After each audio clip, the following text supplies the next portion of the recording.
6:30. All right, Sure, 6:30, we'll start the meeting with the Pledge of Allegiance. I pledge allegiance to the flag of the United States of America and to the republic for which it stands, one nation, under God, indivisible, with liberty and justice for all.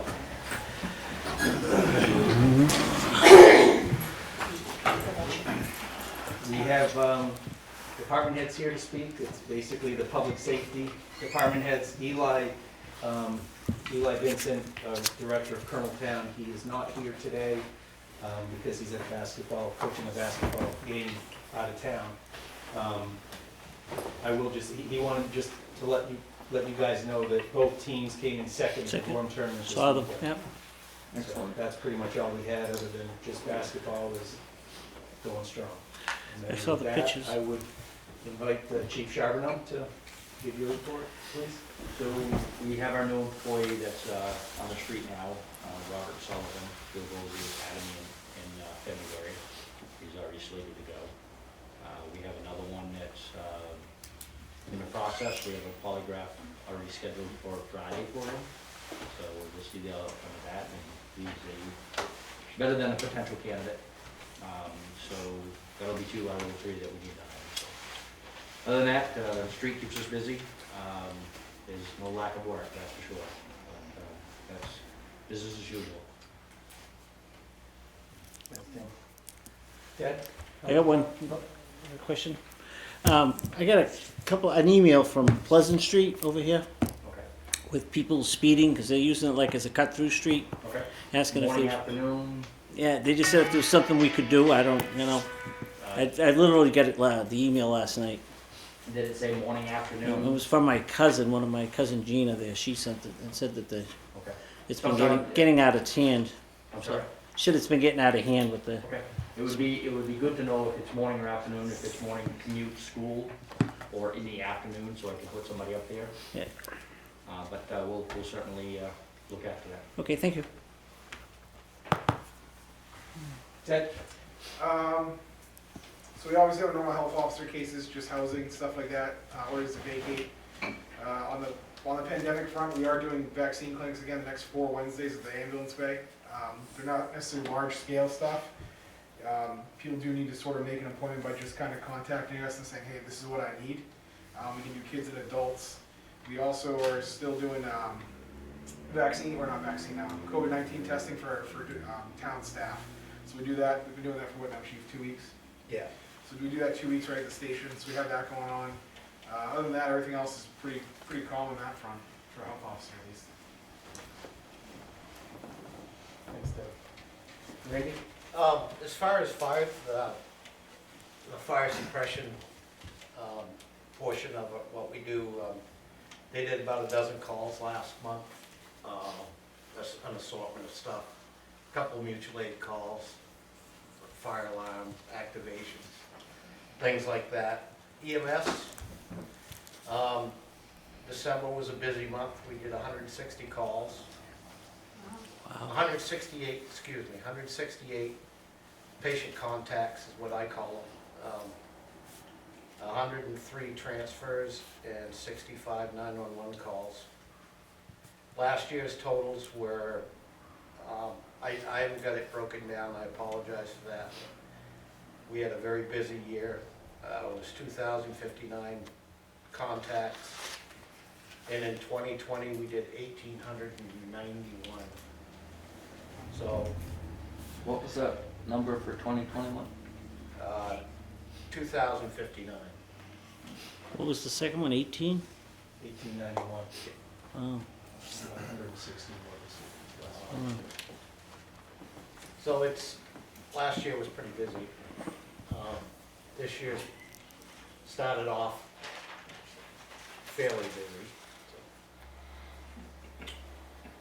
that's all I got. Thanks, Chief. You done with the gentleman? Mm-hmm. Yeah, that's what they have. You guys are welcome to stay. Welcome to stay or? I'm taking my own, man. Thank You'll have to ask him twice. Thank you, guys. Hmm? Is it something we said. Rob, Christie, and Peter Revere wanted to address the board. I'm not sure whether you want them to do it now or after the meeting. Some comments or questions on the budget, I believe, is what Peter had said this afternoon when we spoke. So I just figured I'd bring it up now to let you guys decide where you want to fit them in. Now or at the end, or in the middle, I guess. Now's just as good as any. Yeah, fine. You're up. Wake up. Come out of the doldrums. Thanks for having us. I prepared these basically after attending 2 budget sessions, I guess. I'm not sure whether they're called hearings or not. I guess not. They're work sessions, I think. Work is what we sessions, call them. okay. Inasmuch as we, the people, are not allowed to speak at those sessions, we want to raise some questions and concerns with the recently completed 2-meeting budget presentation by department heads, to make some suggestions about the review and airing process going forward into the future. For a public member to say that the recent meetings were underwhelming would be an understatement. The paucity of information shared by department heads was disturbing. It may well be that department heads were given budget targets for each department. Would have been nice if the public knew that. If no targets were provided to the department heads, perhaps that's a role the budget committee might take on in the future. Otherwise, why place so much importance on the budget committee if they're mere rubber stamps and window dressing in the process? I would have thought that with a former select board member chairing the committee, that the presentations would have been that much more insightful and transparent. As it stands, there's no telling what the proposed budget will look like until the town report is printed, which pretty much defeats the purpose of the so-called independent review by the budget committee. Several departments, they're now gone, made exceptional presentations, and I'll offer my kudos to Ted Joubert, Brian Patno, Tim Charbonneau, and, well, the Tims, Tim Bilodeau, Tim Charbonneau. Very detailed, and answered a lot of questions. As with select board meetings, we believe the budget committee and planning board meetings also should be broadcast, and recommend that those items be included in the new year's operating budget. With the inclusion of broadcasting these sessions, more thought and planning needs to be made by those representing the town, so it doesn't appear this is all inside baseball. I note that public participation in Bethlehem town operations has increased 5-fold thanks to broadcasting public sessions and Zoom availability. What was most glaring was the lack of details such as budget targets, anticipated revenues, anticipated warrant articles, property value increase and its impact on the tax rate, rationale not to create EMS as an enterprise fund separate from fire department ops, large capital intensive projects,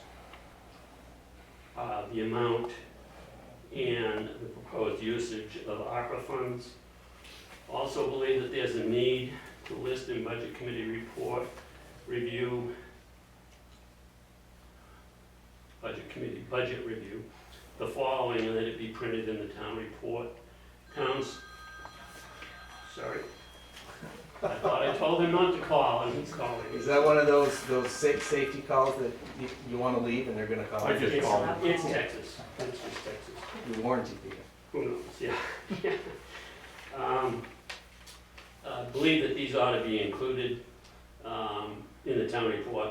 Town staff by function and compensation, all town rolling stock by year and replacement schedule, list of anticipated paybacks of business loans, or the maturation of 79E agreements with businesses, so that we have some sense of when money's coming back. Perhaps committee members are overwhelmed by page after page of meaningless detail printed out by rote by the finance director. Is there any need for anything more than the amount budgeted, the amount expended, and the amount requested, and let the departments fill in the details if needed? What they spend on postage and telephone, it just seems irrelevant in the large picture of things. Lastly, I would add that what little budget explanation was communicated at the 2 sessions provides the nexus for an extensive narrative for the town report by town manager and the select board. We have long since passed a single paragraph sufficing from the town manager in summation of the prior year's activities and accomplishments. As a footnote, in those sessions, I gleaned that the town garage is due for replacement.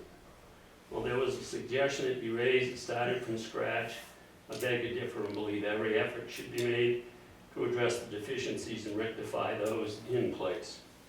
Secondly, I strongly recommend that the town wean itself from fossil fuels, install solar panels on the town hall, public works garage, and police department, and convert to heat pumps as a source of heat and air conditioning.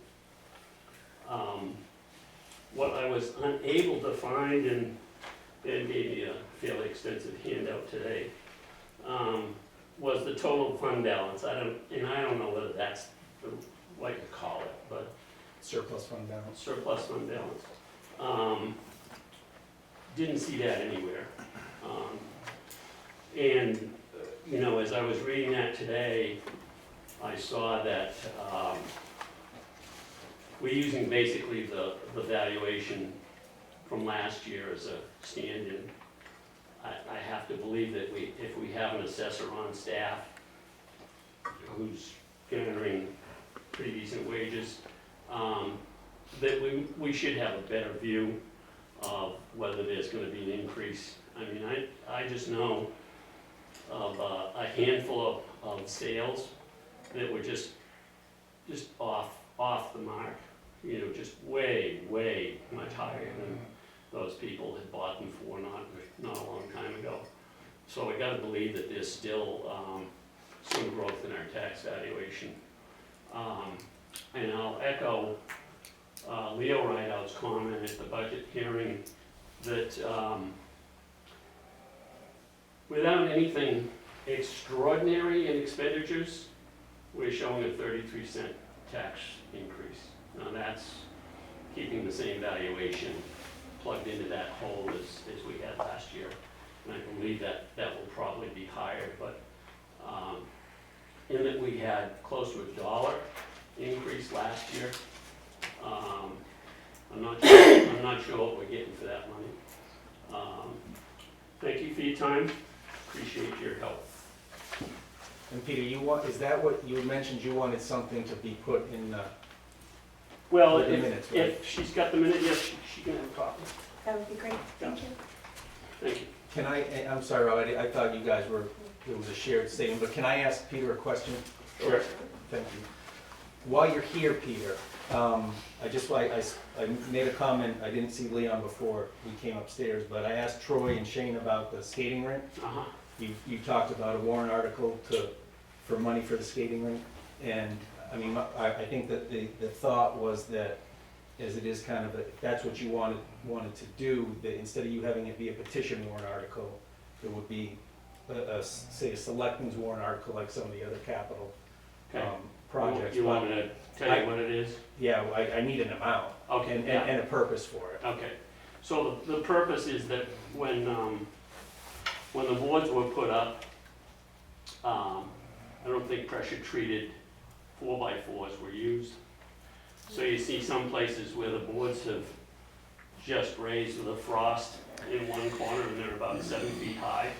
In another corner where they've just melted away, pardon the pun, but they've rotted away and the boards are just sinking. And you know, we put new plywood up, but it's a losing cause. We paint it every year. We paint the deck every year. So what we've been looking at as we buy rink-specific equipment, this company in Buffalo which is a big supplier of hockey rink stuff for all sorts of places, Nashville, you know, outdoor gathering places, the Strawberry Bank skating rink, that's theirs, those boards. They do a lot of universities, a lot of prep schools.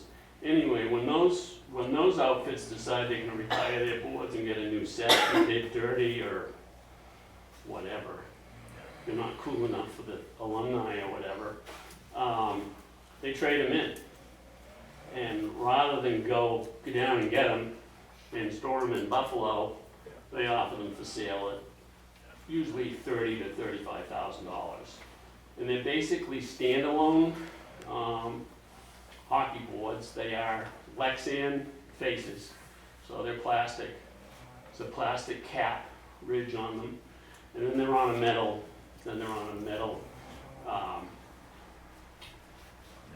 Backing.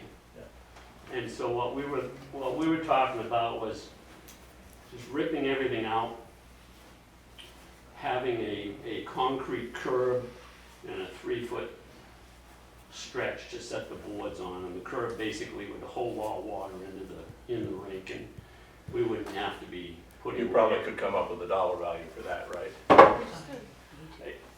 From a mason, yeah, I'm guessing.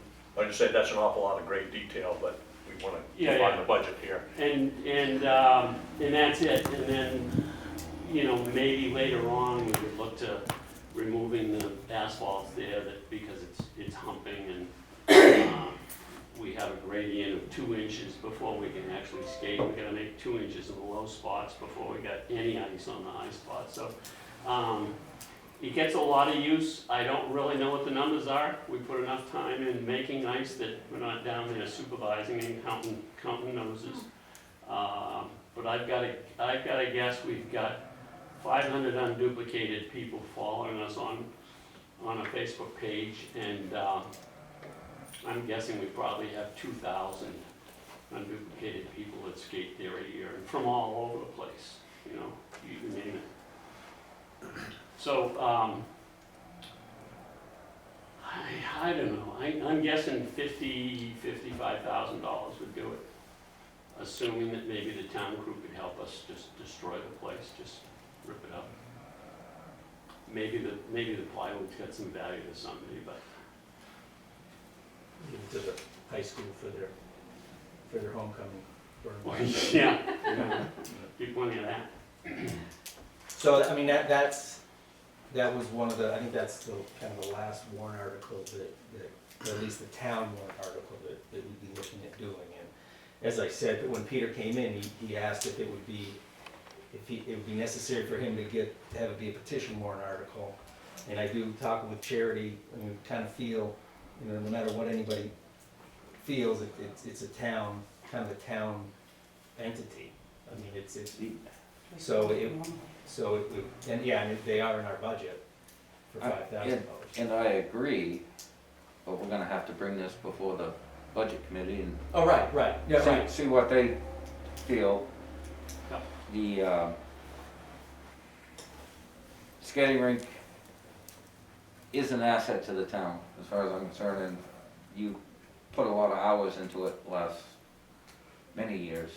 I appreciate that, but again, I don't think we wanna go the route of. Yeah, I don't wanna skip the process, I'm all about the process, so. So but I mean, I don't feel that we should make you go out and get 20 signatures or Right. whatever it is, 25. but we'll run it by the budget committee and. Okay. So we'll generate a draft warrant article for tomorrow night's budget Well, How's finalized. the rest of the board feel? I mean, that's. Yeah, Peter, is this something that you see that you need like next week, or is this like No. a 2-year deal? No, No, but I'm just trying to get a feel for how bad it might be. no. If it's a It couple would of years, be- can we keep, Rather than putting time next late summer and fall into Yeah. painting the boards and Right. repairing and so on, if we just removed them. Yeah. And then they would stay there, they would be Right. freestanding, it would be perfect. they would stay there. They could be dismantled, and put on a flatbed or stored somewhere, but, you know, it just seems like an awful lot of extra Yep. time and effort for no particular reason. Thanks, Peter. I just Thank think you. it's a good opportunity while Yeah, you were here. Thanks, good thought, thank you. Mr. Christie, you're up. And thought it was- following on Peter's questions and comments, again, appreciate the chance to address the select board because we don't really have a chance to have a voice at the budget meetings. There are no public participation as of yet. And I have attended both meetings, and all I gotta say is there's been a lot of hard work done by the departments, and I, for one, appreciate it. The town runs really well. There's problems, room for improvement, but this town runs really well, and we can be proud of it. Looking at the big picture, when you look at the summary of the changes in the tax rate predicted, and we all know that there's 65 variables in there, it looks to me like we've gotten to the point in the process where the town departments have all come and made their ask. This is what we want. And I know from budgeting experiences in industry and business myself, we always ask for the Cadillac and hope we can drive a Ford Fairlane out of the park. So I'm hoping that we're at a point in the process where all of the wishes have been delivered to the budget committee, but that the budget committee turns around and looks at the big picture. What does it mean to the taxpayers in the town? And to try to get a feel for that, I looked at what the cost of living increase is calculated by the government from 2020 to now is, and it's about 7%. Now the budget as presented and calculated, with all the variables in there, shows an increase of about 13% in the taxpayer's tax bill. Now,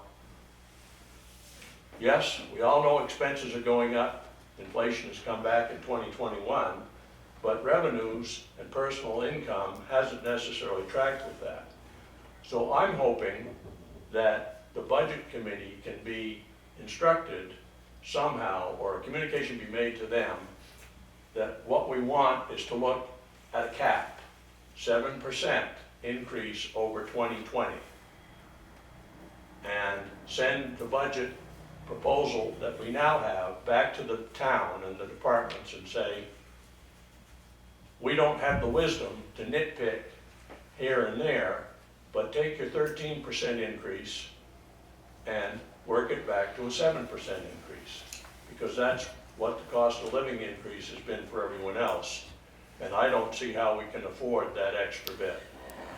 So that's my main comment, is that we've done a great job putting the wish list together, but I'm hoping that we're at the point in the process where we take the wish list and send it back for a reality check with some sort of instruction to fit the budget into a cap of 7% over 2020. So that's the gist of what I have to say. Expenses are up for everybody, cost of living, but they're not up as high as this wish list budget is.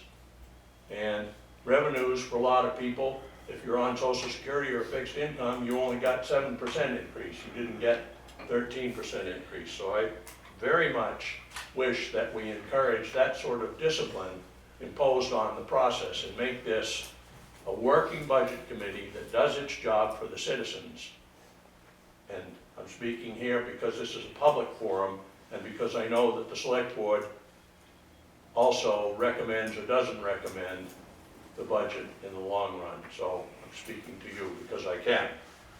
And I also, I can tell that Michael must work himself half to death putting together all these reports and compiling all the information. I hope that there's an opportunity at some point for you to be available in the process to help some of us unravel the big questions, you know. Are the expenses up? Well, what about the government contribution, and what is the forecast that we can see? So I hope as a finance director that you can use some of your expertise to help us through this process in the future. And there's one other suggestion I noticed, and I hate to point and be a little bit critical, but the Colonel Town presentation was really weak on their budget. Eli came and he couldn't answer the basic questions, not hard questions, but basic questions posed by the budget committee about expenses and what was going on down there. And my understanding, when Eli and his wife were hired, was that the two of them were hired with the understanding that she would have administrative strengths and he would have more of the director's strengths. So I felt that it would have been a good thing if the administrative person had come and presented the budget and perhaps could have answered some of the questions, because I believe she's a salaried employee just like he is. So, again, I'm always looking for room for improvement. It's not to say that it isn't pretty good already, but those are my thoughts. Put a cap on it, send it back, let the departments figure out how they can be more efficient and serve the taxpayers within the means that the taxpayers have to work. Thanks a lot for listening, and I look forward to the process that, now tomorrow night is the finalization of the budget, is that correct? Yes, At 5 o'clock? yes, And that's a working session, but yes, not necessarily a session. Public can attend, but not necessarily participate? yes. Okay. The And then public hearing There is a public hearing. The public hearing the is. 3rd of February? Is it, yeah, I think. yeah, it's the beginning of February. And at that point, The public has the we right. can ask questions. Yes. As a practical matter, I hope that we are not so far down the road of formulating the budget that a public hearing is sort of just an exercise in verbalization. I hope that it becomes an opportunity for the public to show their wishes and for the budget committee and the town to respond to those wishes as we all wish. So I'm looking forward to making Lancaster great again, and I think we're the ones that can do it. So that's my suggestion. Let's look at a cap. The, I think we were that- great.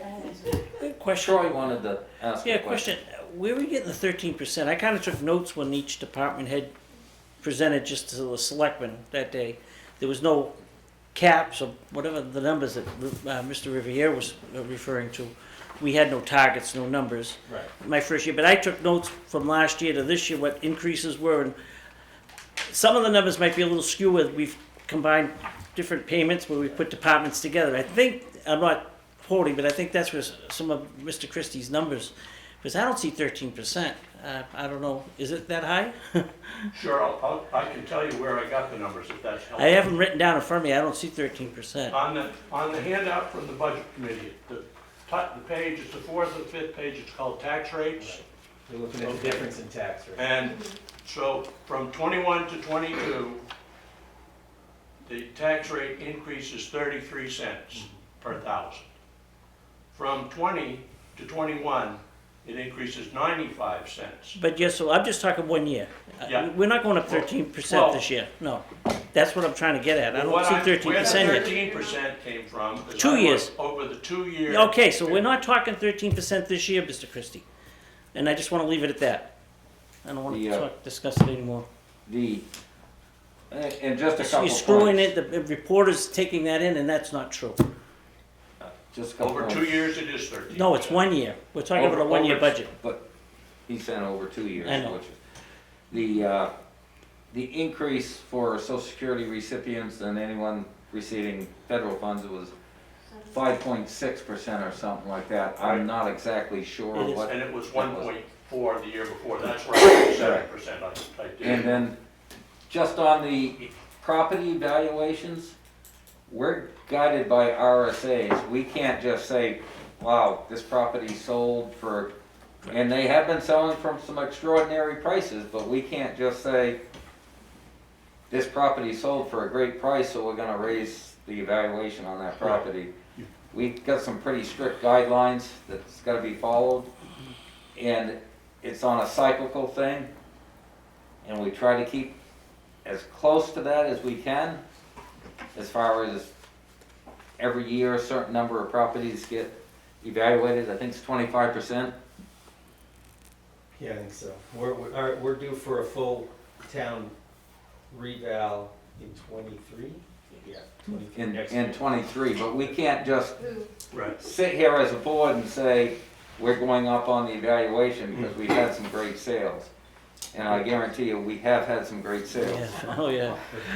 If I can address that, there have been some great sales, but there haven't been too many of them, right, in the last year? Oh. Because the inventory went down.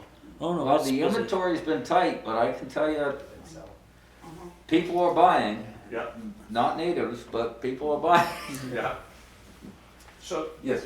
you made a good point about the valuation. The problem in the numbers we're looking at is when you calculate that $11.01 tax rate, you have to do it using this year's budget based on last year's valuation, because Correct. the law is, we have to do this by town meeting in March, but the valuation date is April. Right. So that's the rock and the hard place we're in. Right, And so and we it do may get, be that this number will be easier. right, we do get to make an adjustment in October, or is it August? it's in the fall. Which part? When we can adjust. When we make the when we adjustment. set the tax. As far as revenue? Yes. Revenue's in August. The assessed values I get just before sending in to get our tax rate, usually it's Right. mid-October to November. So if, So we don't even know the valuation until the tax rate's set, because Right. the turnaround Right. time is that quick. so, if our revenues come in good, which hopefully they will, then they'll lower that 33 cents. But we don't get that information until later in the year. Oh, yeah, the revenues in 2021 were about $1.5 million higher than they are anticipated to be now, so you're absolutely, it's a wild card. We don't know. It is, and I can tell you in my office for the year, which I project for the county, I was way under. But nobody guessed during the pandemic that property sales would skyrocket and the value of property would go up the way it did. So it's a good thing because it's providing the county some revenue, and they need all the revenue they can get. But very hard to predict. And what you don't want to happen is try to overestimate those revenues.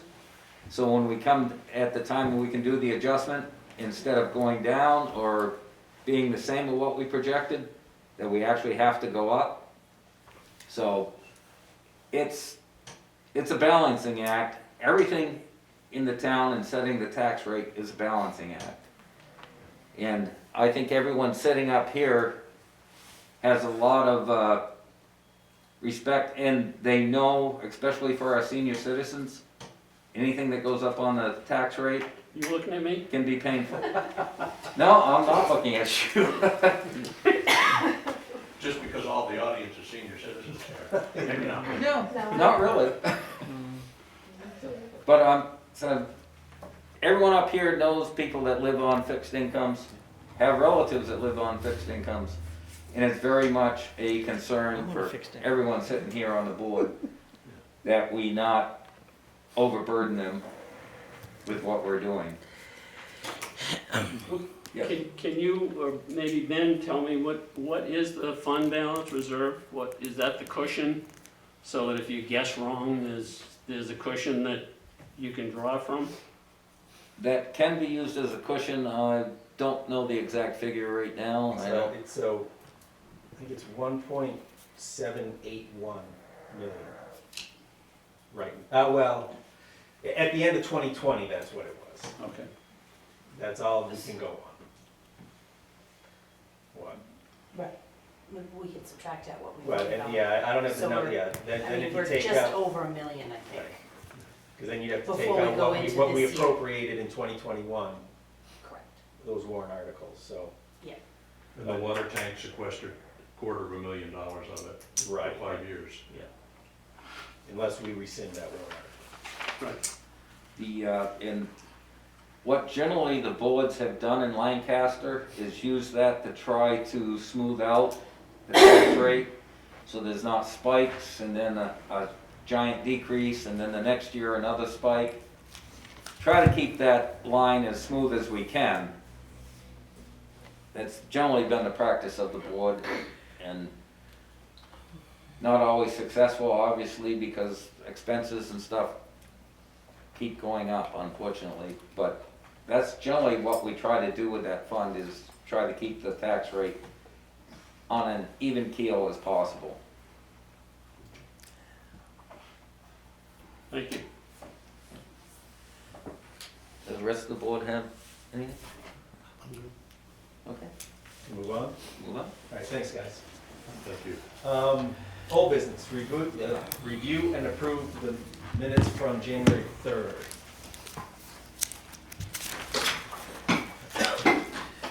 Do I have a motion? I'll make a motion. I'll second it. Got a motion and a second to approve the minutes from January 3rd meeting. Is there any further discussion? Seeing none, all those in favor signify by saying aye. Aye. Those opposed, nay. The ayes have it.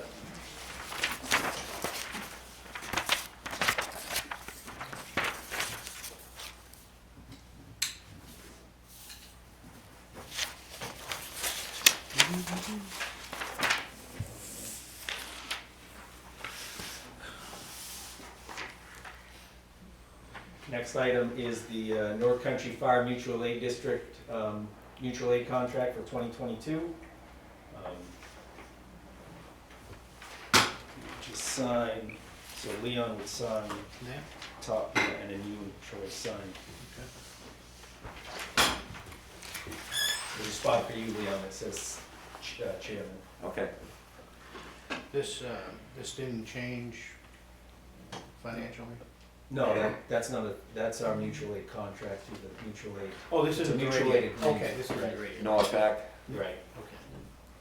It's not the contracts with the communities that we're Dispatch. contracting with. Okay. It's not a dispatch thing. No, it's not. That's not the dispatch. No. Yeah, well, yeah, I don't know which one, you're talking about three different things. Graft. So you can Talking about graft. Yeah, no, it's not that. dispatch. I thought he was talking about the EMS. Oh, That just says that basically we'll respond. We'll respond to calls for mutual aid. Okay. And I not, assume we won't you charge still have each the other money out, not the for money in, services. but- I was thinking about the money I'm taking in. Speaking of that, did all the towns pay this year? Are they Last year, current? yes. Yes. They are current? We will, I think at the February meeting, we'll bring the contracts for those communities for you guys to review and sign. Correct. Right? With an actual due date for payment. Yeah, so this will have it spelled out? Yeah. Yes. So we have a few intents to cut. Marty Parks and Dana Barbin on Causeway Street. Acreage of lot is 14 acres, acreage to cut is 14 acres.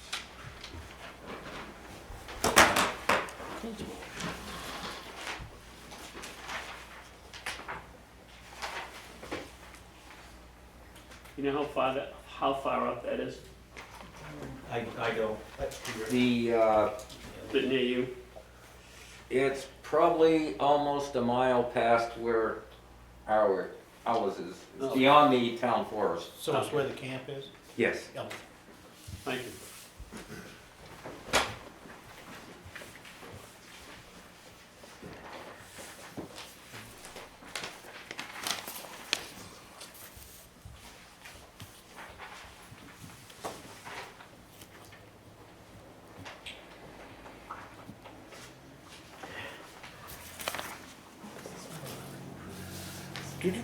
No, It's quiet here, something's wrong. yeah, or they just agree to sign it, and signing is, I mean, if they wanna make a motion, I suppose. Probably wouldn't hurt. Intent to cut for Stephen Kennison, 94 Garland Road, acreage of lot, and it is for him, yeah. Acreage of lot is 55, acreage of cut is 5.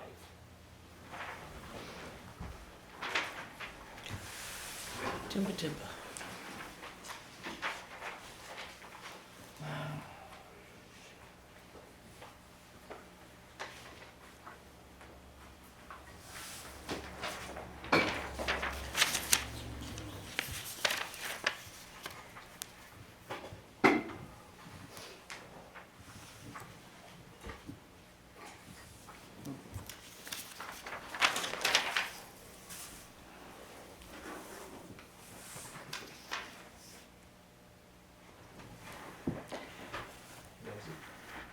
was just, yeah.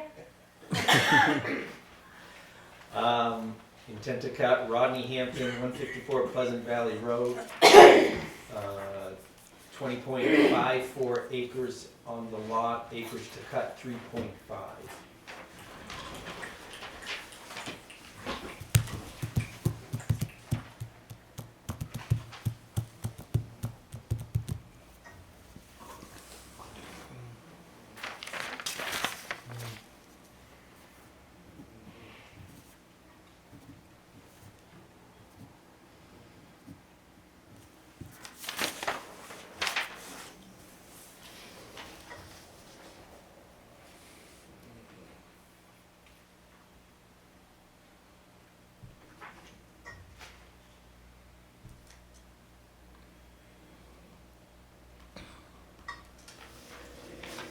And we have an abatement request for John Butt of 51 Mountain Lake Campground. It's, the abatement request is for $170. This is another seasonal camper that it's seasonal camper, Mountain Lake Campground. It was registered, however, the stickers weren't on the plate indicating that it was registered, which is why it was levied a tax.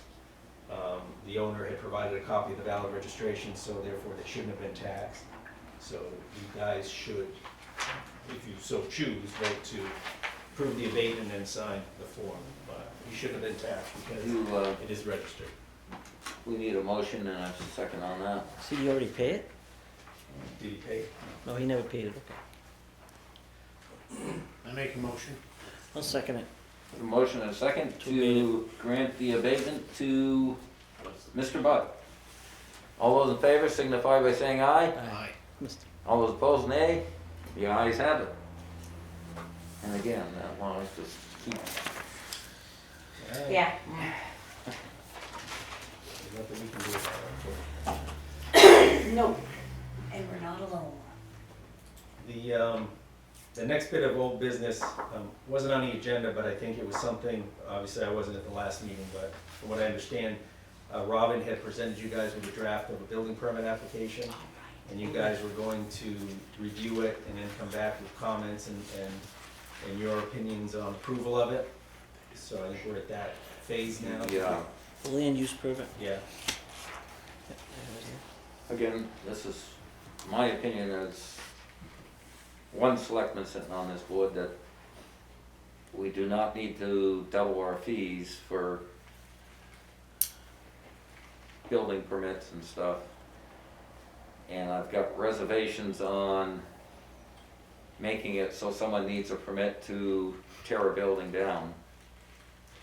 In response to that, Leon, and I understand what you mean, technically, if you read our ordinance, it does say a building permit is required for a change to your building footprint. Removing something is a change to your footprint. If I cut off my toe, my footprint changes. So technically, you need to do that. However, I think that the opinion is that the minimal amount of money we get for somebody to get a building permit to remove something, it's not worth the time, energy, or materials to issue them a permit for something that really only benefits them, which is that piece is eliminated from their assessed value. But technically, they should be getting one to begin with, because it is part of it. It doesn't specify adding; it says change in the footprint. So, but I understand what you mean. But It's kind of, if someone wants to tear a building down and want to leave it on their appraised value, and you guys can vote to abate it later on. so. Just saying. That's what I got there. Well, and the other thing, and there was talk that if a building was a lower value, and I'm not only concerned about where we are now, but if a building was of a lower value, then the person could say, well, no, you don't need to have a permit. I'm just not real clear on who's gonna make the decision. I mean, if I wanna tear my porch off and put a new porch on, Am I gonna have to get a demolition permit and then a building? Like I said, there's some stuff, Well, I mean, if you guys have, if any or all of you guys, I think, have comments or concerns, then definitely let me know or let Robin know, and we can work with it. I mean, I don't think the idea is to, you know, either all or nothing. It's what's your thoughts? Are there things that you want to have changed? And if there are, then we as department heads and staff can debate it and see if it's worth coming to you and trying to debate that we want to keep it in there or not. Or say, no, we're fine taking it out, it makes sense. the, like I said, that was just a couple of the concerns when I was reading it over. Kind of in comments that Robin made that, well, yeah, if you've got a shed that's only valued at X number of dollars, which is great when she's here, but then 5 years down the road, someone else is in that position. Well, technically a shed, if you're building a shed, you need to get a building permit. No, even I'm if it not costs- tearing one Oh, down. tearing it down, I see. And I personally, I know they haven't been raised in a long time, but doubling the fees for building permits and stuff all in one whack, I cannot support that. Going from 25 to 50? I, And that's fine, but I will be honest, it takes more labor and materials to issue a $25 building permit that the cost than to issue the permit. It really does. Well, and I'm not doubting that, I'm just saying, And therefore, you're making, it's the taxpayer then that is subsidizing people in people's improvement to the property. And I'm fine, I will say this, I'm fine with, if that's how you wanna keep the fees, then I would like to think that if we can be better about enforcement of people that need building permits that aren't getting them, that are then fined for not following through with that, and that you guys will not get in the middle of that, because if somebody, because I know it happens, people get building people do improvements on their properties all the time and don't get building permits, all the time. So, and that, I that think is, I'm just sitting here, we just raised the demolition fees, cause we hadn't, now we're gonna raise the building permit double. And I'm just saying, just because we've been lackadaisical in raising the fees, do we double them now, or maybe a small increase, and then look at it again in a couple of years? It looks The like. goal, well, the goal of the town shouldn't be to dissuade someone from coming in and getting that building permit. however, the fees are not discouraging people from doing it. What's discouraging people from doing it is the fact that now the town knows they're doing improvements on a property, they'll be reassessed, they'll have to pay more taxes, so then they're not, it's not the fee that's doing it, it's the fact that it'll be taxed, which I think that falls into, if they're found to not be abiding by the requirement of building permit, they should be fined the maximum amount that the law provides, because they're circumventing the process knowingly. And it's not the fee that is discouraging them. I mean, if you're building a brand new home, you're investing $200,000 into a brand new home. That's currently $25 is a fee for a building permit for a brand new home. If you're investing $200,000 into a brand new home, you mean to tell me you can't afford $50 now? Or if you're gonna put in $5,000 to put in $15,000 to put in a cheap one bay garage, you can't go from $10 to $20? I mean, it's not like Gorham bases their building permits on a percentage of the estimated cost of the improvement. And it's a substantial amount, so that $200,000 building could end up costing somebody, I don't know, $1,000, I don't know what the percentage is, but it's quite substantial. I think we're one of the few towns that don't have a demo permit. Right. And that doesn't enforce building permits. I think Well, we're behind. This should have been. And we could be, I'm just saying, and again, who's gonna do the enforcement? Well, when Robin was hired, a lot of the stuff, there was a lot of stuff that I did that didn't allow me the time to do the enforcement part of it. So a lot of that stuff Robin's not doing, so it would be part of her primary role would be to do that. Because it is, I mean, it's a pain in the butt to do enforcement, to have to write the letters, to have to do the follow-up. And if they continue to ignore it, then you have to go to the courts. Or if then they come to the select board and argue, and then you say, well, we'll let you go. I mean, I'm not saying you ever did that, I'm just saying that is a potential. There was one time that I remember that did happen, with the individual involved, it was kind of like, yeah, no, it should have never happened. But So I mean, that Robin will be doing a lot of the enforcement stuff, anyways. I'm not saying that we don't need adjustment, And I'm just, Yeah. just saying doubling the fees in 1 year, I'm kinda, and I understand what you're saying, but again, every taxpayer is paying the wages at any rate, so. Right, well, I mean, I think it was your brother at the budget committee said he'd like to see that more departments be self-sufficient. The only way to be self-sufficient is to create revenue, and to create revenue, you need to have proper fees.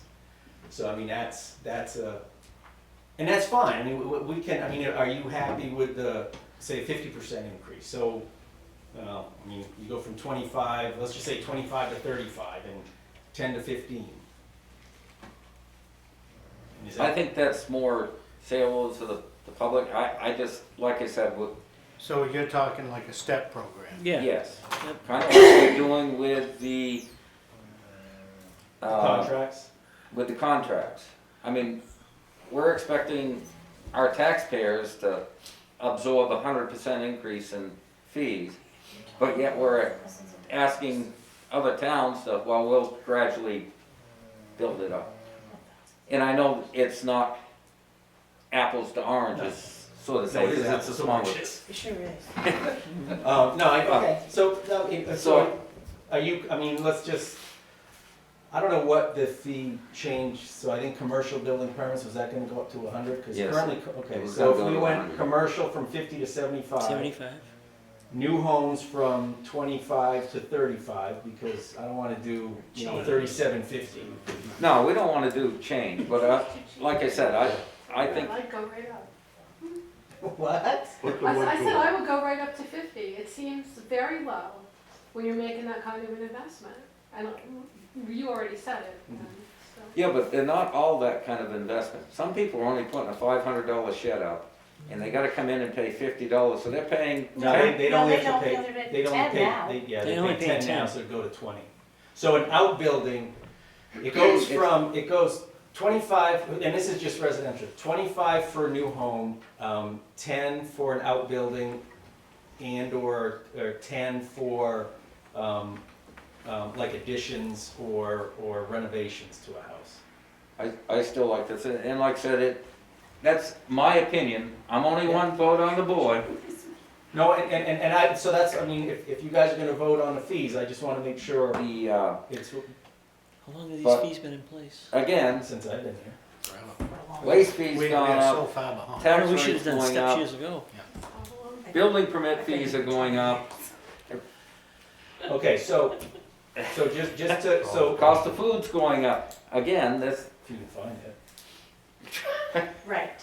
You couldn't get cream cheese at the grocery store. Nobody's building You can't. every week though, you know? Uh, It's not a repetitive thing. Yeah, so your comfort level with fees are 50 to 75 for commercial, 25 to 35 for residential new homes, and 10 to 15 for the rest of the residential outbuildings and renovations, additions.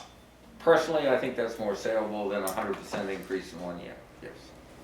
I mean, and that would be what you guys can consider, but then as Yeah. far as the content of the application, are there things that you want us to look at, to change, to tweak? No, because we've been long overdue to have something that is structured to be able to go in. Yeah, okay. Yep, no, I'm all good with it. I'd almost think that if you get a bank loan, you have to get a building permit. It's on the paperwork, isn't it? Oh. I do know that, yes. See, they are calling now Yeah. and asking Yeah. what's in the property file. Yeah. And if building permits, even on additions, haven't been sought, Yeah. they have issues with it. There's been a couple of times I had to issue after the fact building permits. Yes. And if I found that the improvement they made didn't comply with zoning, then I could have then potentially, thankfully I didn't have to. They complied with zoning, but that would have been an issue for me. So, Now, as I understand it, the way it is now, they can do a certain amount of work without a permit, such So- as, well, and that can't change. So basically, it's what, if you change the footprint of your property, period. If It has to be. If it's just $1, you And have to that's- get a building permit. And the main Understand. reason for that is to ensure compliance with land Yeah. use setbacks, all that stuff. Yeah. But if you were to, let's just say I was redoing my kitchen, the dollar amount is $3,500. If I was redoing, and I based that on materials. That's how I did. I based it Yeah. on materials because well, I won't use me as an example because it's not a good one. Let's just say somebody with some skill can do the work you're themselves. saying you're unskilled? Well, I can do it, but Your wife's I don't skilled. make my wife happy. Your wife is skilled. I watched her, I saw her artwork, her woodwork Yeah, this she did some weekend. good furniture refinishing. So if somebody's, so you're not, in that case, you're not comparing apples to apples. So you have somebody who needs to hire a contractor, they're not gonna get the same bang for the buck as a guy that can do it themselves. Correct. So I base it on material, which is a more consistent level of it. So $3,500 is the threshold. And previously, there's been a lot of discussion on maintenance of the house, such as replacing a roof or something. That can't change either because because that's in a zoning ordinance, so that can't change. So they don't need a building permit for siding, replacing windows, doors, or a roof. Let's just say they were building a dormer while they were replacing the roof, then they would probably need a building permit, because that's a more substantial change. But they were just laying metal over asphalt shingles or tearing off the asphalt and putting new asphalt down, they wouldn't need a permit for that. Okay. Just want that Yep. to be clear, because I'm not sure everyone understands that. No, I don't think so either. I've explained it quite a few times over the years. And that's variable from town to town. Right. Some Yes. towns do require a permit to replace your roof. I think it's a Well- waste of time for the town to. Lancaster used to require it too. That was changed probably about 10 years ago, where we said, that's building maintenance. Zoning laws changed. Well, it was more than 10, because it was like that when I did it. So it's about probably 15. I've been here a long time, Leon. Don't age me like Been here a that. long time, man. Losing hair. Right. But, I mean, part of that again was so people didn't neglect maintenance. Right. So what's mine? This meeting sucks. So I spoke my mind, let's hear from the rest of the board.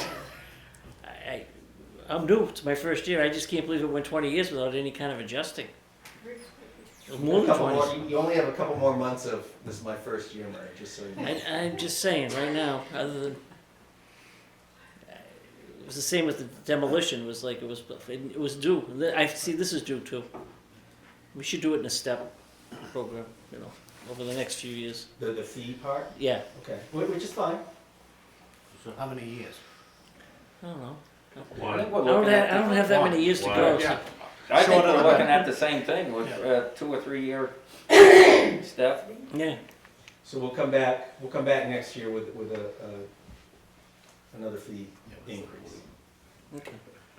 Possible. Well, at We least a can, proposal. we can A sit here and proposal. argue again, or A proposal. it'll be a different board anyway. So. Maybe. Maybe. Never know. Talk to the chairman next year. Yeah. So as far as the substance, the content of the permit application as it is there any, no additions, subtractions, or what? Do we want to take a formal vote on that, or? I think I would like you to. Because I think, you know, yeah, I think it's Okay. fair for you guys to, similar to like all the policies. As far as the content of the permit, so we'll do it in two steps here, so there's not confusion. As far as the content of the permit, do I have a motion to accept as presented? I do, I'll make that motion. Got a motion and a second. I'll second it. Got a motion and a second. Is there any further discussion on the content of the permit? Seeing none, all those in favor signify by saying aye. Aye. Ayes have it. I mean, I'll be honest, and I think, I mean, I like Robin, Robin's doing a great job, and I think that, and she's working great with the department heads who helped develop this. All the department heads got involved in this, which is great. So if we find that there's aspects of this that you just approved now that aren't working or don't seem like they're worth having in there now that we have it, I mean, we went from nothing, I swear to God, nothing, to something of a lot of substance. So there could be stuff, we might come back in 6 months and say, you know what, we want to tweak it a little bit more, like take this out or add this instead or whatever, so. And it's been very minimal. Yeah. That's, yeah, so now we'll go with the fees. I'll make a motion to raise the fees.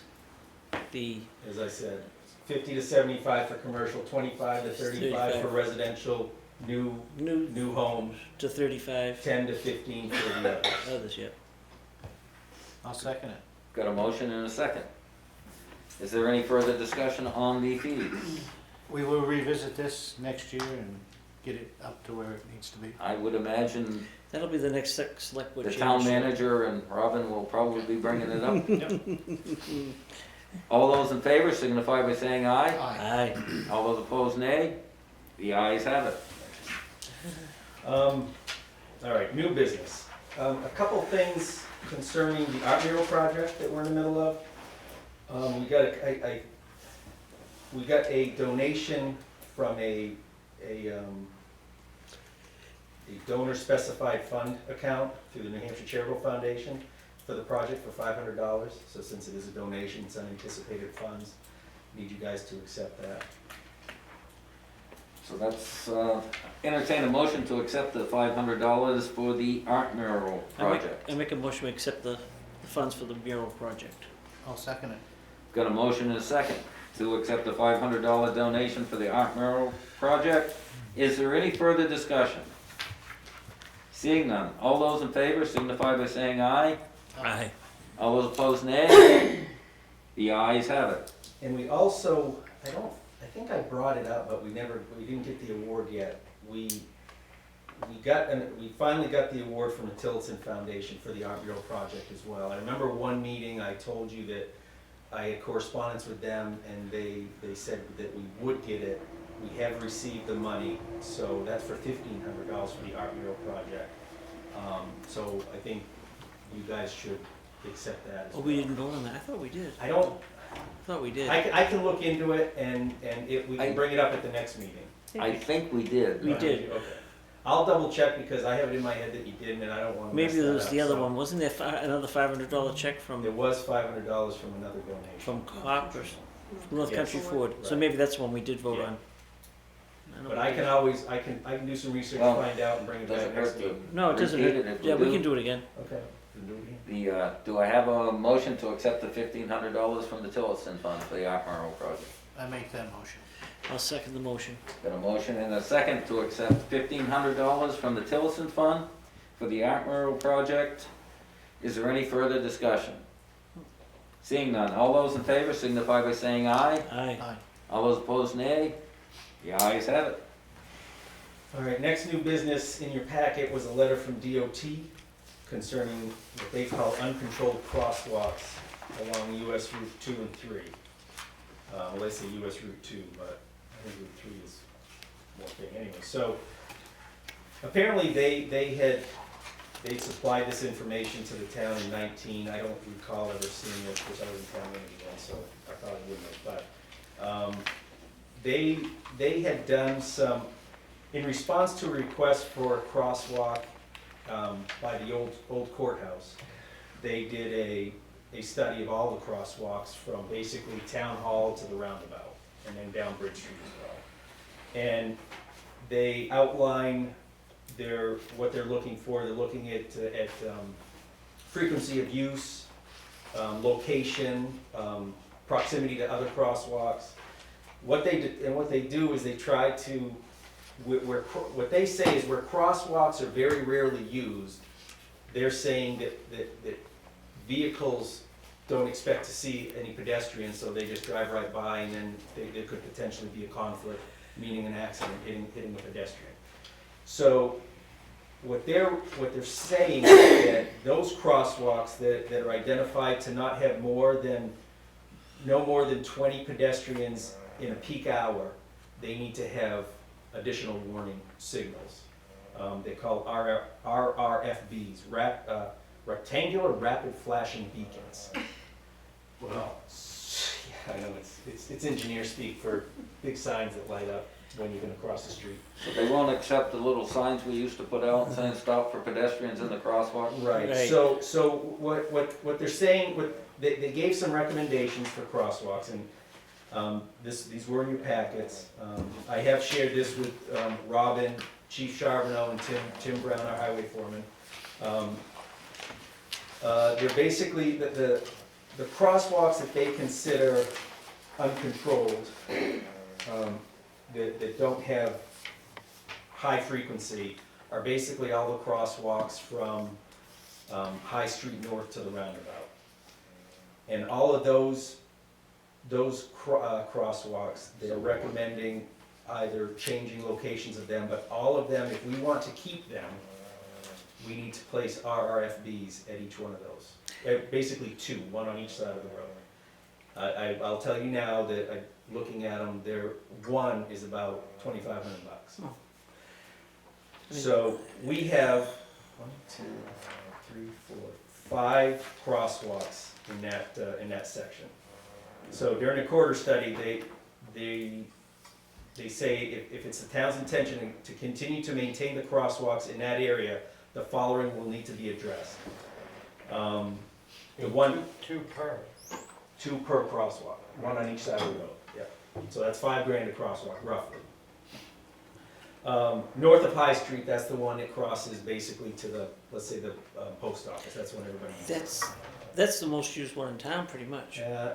That and the one downtown, but, because during the day, they park across Yeah. the street to use the post office. Yeah. So it said north of High Street, evaluate usage and if kept, relocate 30 feet north to take advantage of existing poles for street lighting, to avoid drainage conflict with catch basin and create a sidewalk to sidewalk connection. Because right now where it ends basically on the exit of School Street. Is my assumption is why they're saying that. I And- cross that almost every day, and I'm Right. sorry, it connects to a sidewalk. It does. Install RRFBs to mitigate safety concerns associated with vehicular volume and restrict parking within 20 feet. I will say, Chief Charbonneau and I spoke about doing that same thing, to block the parking anyways on that area. Parking might be, There- there- that could be a reasonable thing, because if someone's walking out from between 2 cars, I Right, can see their point. The so, rest of it, I don't see. I don't see any. but, okay, so now south of Church Street, evaluate, that's the one that crosses to, basically from Frizzell's office, Waystack and Frizzell across to Centennial Park. Centennial Park. That one gets used, you go there Saturday Saturday morning in morning. the summer. But again, it's a blind crosswalk the way people park. So evaluate usage and if kept, install RFBs to mitigate safety concerns associated with vehicular volume and restrict parking within 20 feet. Additional street lighting is strongly recommended to improve nighttime visibility in accordance with federal guidelines. South of Depot Street, that's the one crossing from the Catholic Church across to Bond. Eliminate due to low usage on typical days and high volume of vehicular traffic along Main Street. So that one they're saying you should just eliminate altogether. 225 feet south of Railroad Street, that's the one by Family Dollar over to basically Scorpios. Install RFBs to mitigate safety concerns associated with vehicular volume. Additional street lighting is strongly recommended to improve nighttime visibility in accordance with federal guidelines. Then north of Grandview Drive, that goes roughly from Shaw's over to Bailey's Funeral Home. Relocate to provide sidewalk to sidewalk connection. Again, I think that they're saying that it doesn't go from the sidewalk to a sidewalk, it kind of goes from. Into Bailey's driveway. Yeah. Additional street lighting is strongly recommended to improve nighttime visibility in accordance with federal guidelines. Install RFBs to mitigate safety concerns associated with vehicular volume. Restrict parking within 20 feet. So it says if no action is taken by the town, the above crosswalks will be eliminated. It will all be eliminated as part of the upcoming resurfacing project. They're gonna pave Main Street. So if we don't, what they want is a plan for us on those crosswalks. What are we gonna do with them? And when are we gonna do them? They're not saying we have to put those RFBs all up this year, but they want a reasonable plan on when we can get them up, and which ones we're gonna put them up in, and which crosswalks we might eliminate. So, the one crosswalk, I mean, going up and down 100 times a day when we had the business at the courthouse, the one across from Family Dollar, the people from the housing Right, use that, and they're very slow, and yeah, we need that one. that one is one of the most important ones downtown for the elderly. Yeah. That's the thing. Yeah. Every single one that they want to eliminate is actually a high-use one. Yeah. See, They only want to eliminate them if we don't put the RFBs in there. That's the only thing that will require us to do, but Tell they'll, them to give us a grant and we'll put the RFPs. they won't, we don't, again, they don't have to put them all up this year, we just have to come up with a plan. The other ones, and I mean, I'm willing to draft a plan. Of all those crosswalks that they're squawking about, the one that there has been actually pedestrians hit in is the one by Bailey's. Right. When people have been crossing for funerals and stuff. They did evaluate all the ones in the business section of Main Street. Those, they're basically, they're not requiring RFBs for those because they're saying those have 20 or more people during the peak hour. So a person driving a vehicle is reasonably aware that there should or could be people crossing, so they will basically slow down and expect it. And again, all this should be in your packet, so feel free to read through it later on. Did you ever read how they come to these conclusions, these study people?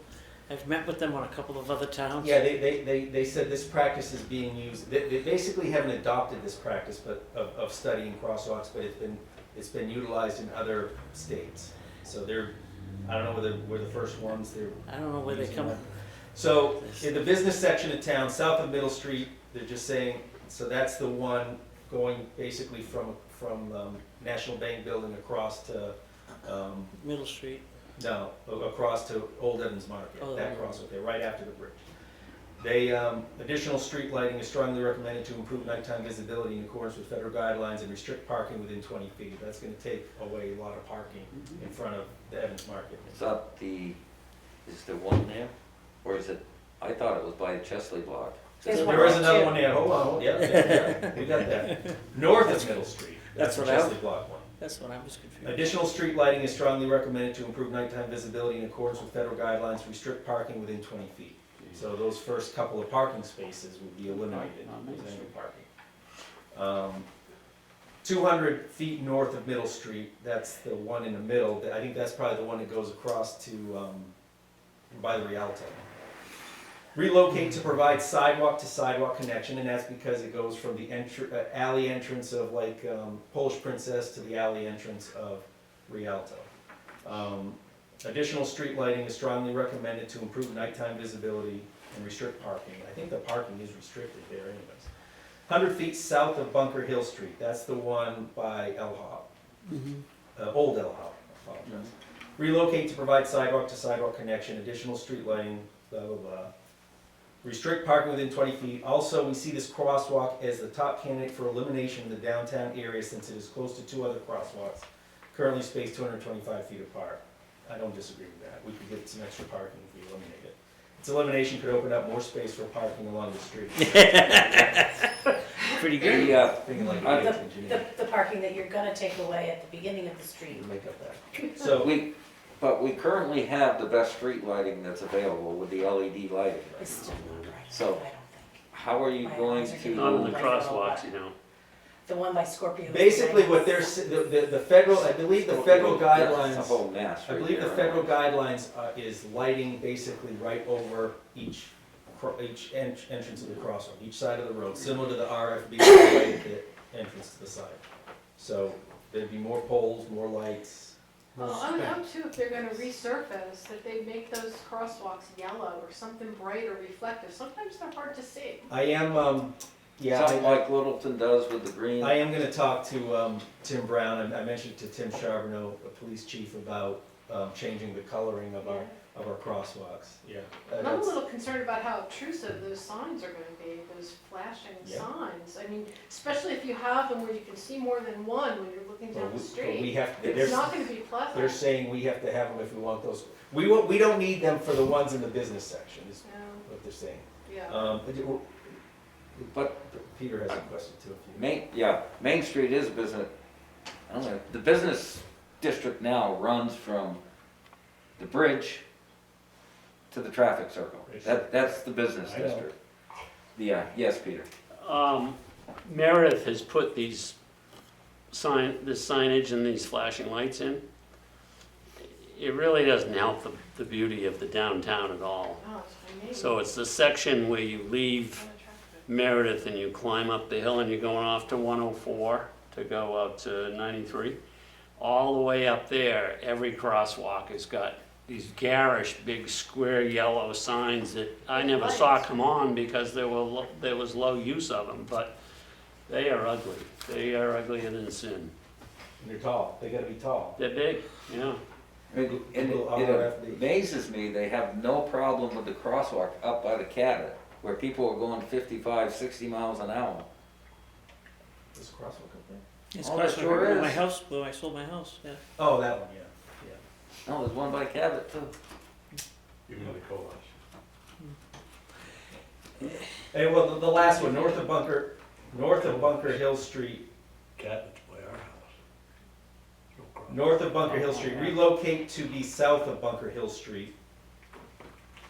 Yeah, basically right at the noise building, south of Bunker Hill Street, to eliminate the right turn conflict and to take advantage of the existing street lighting and restrict parking within 20 feet. So what they're saying is, so you're gonna lose parking, but that's parking is eliminated. Other than, So they did traffic studies, with a couple of towns, I'm working on a couple of areas to rechange some stuff, and they claim with these signs that we put up, let's say 30, when you're driving in, these flashing ones, after a month, people just go back to the normal way they were driving. They ignore these flashing signs, they're not working.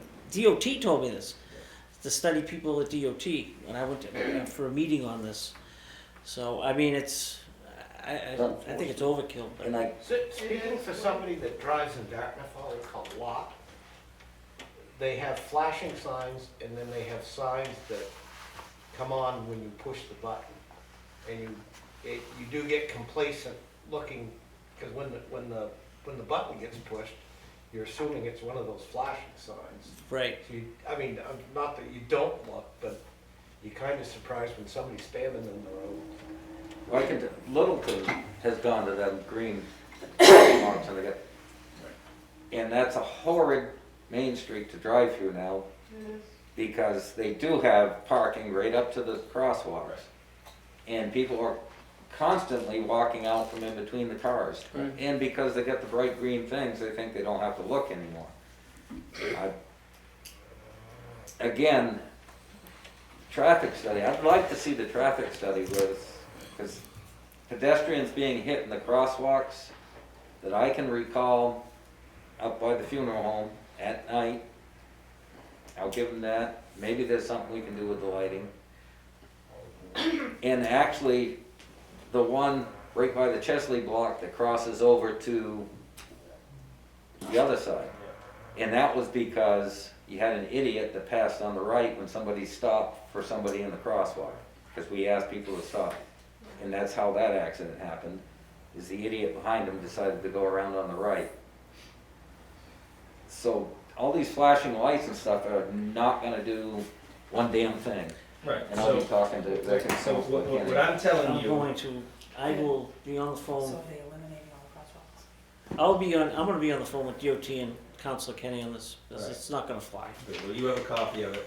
And it's funny, like, they have these weird traffic studies, just another, So from Groveton, when you're leaving, going up to where the ball fields are in Groveton, the kids have to go from the school up there. Well, they got the speed limit from after the school going out at 50 miles an hour. So it's not safe. So I get letters. So I go and meet with DOT. And they said, well, that's the pattern of way people drive. So they left it. They denied it to me. They come, some of the people that I talked to Councilor Kenny about, they got some people that do these studies that, I don't know where they come up with So this stuff. before, do you want me to wait on information from you before I reply to them? Yes. Okay. Let me talk to Councilor Kenny and Okay. we'll work on this. I mean, I'm all for, if we can actually make our crosswalk safer, I'm all for that. But having flashing signs is not gonna make them safer. No. Especially if they can't point to an accident within the last 30 years that happened on the crosswalk. I think you get more near misses up by Scorpios than you do. Yeah. That's a bad Scorpios spot. is a whole different thing, because that's a complete disaster. Nobody uses the crosswalk, and they keep walking out from in between parked cars, because there's no control of the parking on the sides of the road there. Yes, Peter? How about you up the ante and suggest that you want to do pedestrian islands where each crosswalk is, so that people can at least get out beyond the tail end of a car and be seen that they're in the crosswalk? I think those jut outs were looked at. Yeah, no, I know, they don't want to plow around them like they Well, have something else to do in Plow- the winter. Plowing is an issue, but also parking's an issue. People who have businesses on Main Street really don't wanna lose more parking. Which And sounds those like jut they're gonna- outs do cost a lot of parking. Sounds like they're gonna if this plan goes through. Well, and Concord did those, and I think the places where, like in this, from here to Bunker Hill, all the places that are restricting that they're saying restrict parking, it's already restricted. Because with the last time we relined the parking spaces, probably maybe 4 years ago, number one, we put in the proper angle for angled parking, and we had the time previous to that, the spaces were narrower than they should have been too. So we did the right width, the right angle, and we did put in the proper spacing between, like little hatch. 20 feet on Yeah, either those side? hash marks. I know that the ones on the ends, like the one across from the one in front of Simon Tanner Building, that one, no, those, there's still parking spaces there. But I think the reason it doesn't have to be, I'm assuming, is because It's in the cross. it's at the road, Middle Street intersection, so cars coming across, that you can see that person, there's no car parked there. But the ones on the interior, there is blocked parking. I don't know, I believe it's 20 feet. I think we followed whatever guideline we had to, but I wasn't out there measuring. So, the Well, majority. That's 4 spaces aside. That's two on one side of the, Right. and 2 on the other. Yeah, we lost parking spaces last time we relined it. Oh, yeah. Because number one, we had the proper spacing, and we did the proper, what I believe is the proper elimination of parking spaces on either side. I mean, I think we can all agree that if we can make the crosswalk safer, we're willing to do it. But just to say, well, you did some study that makes no sense if you walk Main Street and use the crosswalk. Right, and again, yeah, and like I mentioned, the crosswalk that goes into Centennial Park, a peak hour in the summertime on a Saturday, you're getting 20 people in 5 minutes. Right, way over. Right. Oh, So I don't know what they consider the. Again, what do they consider their peak hours? What, right. do they watch the crosswalks at the same time? Could they walk down to the crosswalk on the corner of High Street? I'd ask for the data. Would that be too, how many feet away are those two? Yeah, I mean, I would almost want to keep the Centennial Park one, but I don't know. I don't know, that's just a question. Used So, I mean- quite a bit. Of course, it used to be used by the school. Right, Right. but I'm just thinking with, all those people parked there to go into the, to go to the market, Post office, right. in the market. The other one is the post office one. So I'll wait to hear from you, Troy, before I'll talk to him. all right, cool. No other new business. Information. Let you know, the Conservation Commission is gonna have Barbara Pear. They voted to have Barbara Pear be their new clerk, and the zoning board Barbara Pear is gonna do the zoning board minutes as well. I did ask her, and we didn't bring it up at the beginning, but Sandra Doolin obviously passed a week or so ago.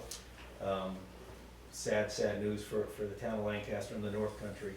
We do have, she did keep the minutes for the planning board. I asked Barbara if she was interested in doing that, and she said she would certainly, she's interested, she'll give it a try.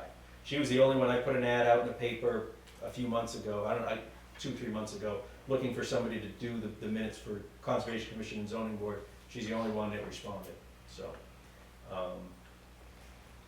That's just for information for you guys. Lastly, we have building permits, 3 of them. I can tell you how much they cost.